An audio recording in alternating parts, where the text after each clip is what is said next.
Pemirsa, Bali kini tengah fokus melakukan pencegahan dan pengendalian zoonosis dan penyakit infeksi baru PIB.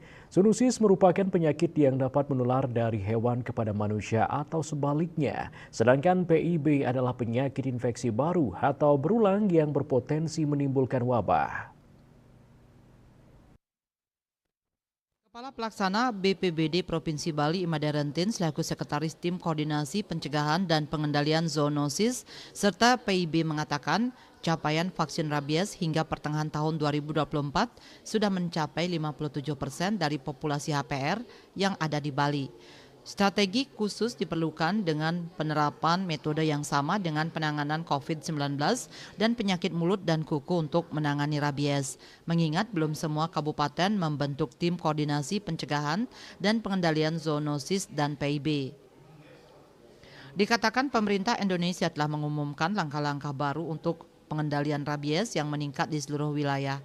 Rabies yang ditularkan melalui gigitan hewan terinfeksi seperti anjing telah menjadi perhatian serius bagi kesehatan masyarakat dengan kasus yang terus meningkat dalam beberapa tahun terakhir.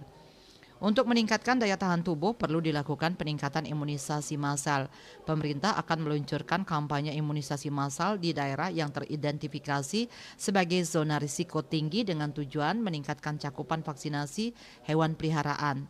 Selain itu, edukasi masyarakat akan dilakukan untuk meningkatkan kesadaran tentang bahaya rabies, gejala dan langkah-langkah pencegahan yang dapat diambil oleh individu dan komunitas. Selain itu, lanjut rutin penyediaan vaksinasi gratis di pusat-pusat kesehatan terpilih juga akan disiapkan sebagai bagian dari upaya untuk mengurangi biaya pengobatan dan memastikan akses yang lebih mudah bagi masyarakat. Langkah-langkah ini diharapkan dapat membantu mengurangi angka kasus rabies di Bali dalam beberapa tahun mendatang dengan fokus pada pencegahan, pengawasan, dan respon cepat terhadap kejadian-kejadian yang terdeteksi. Winata Bali Pos.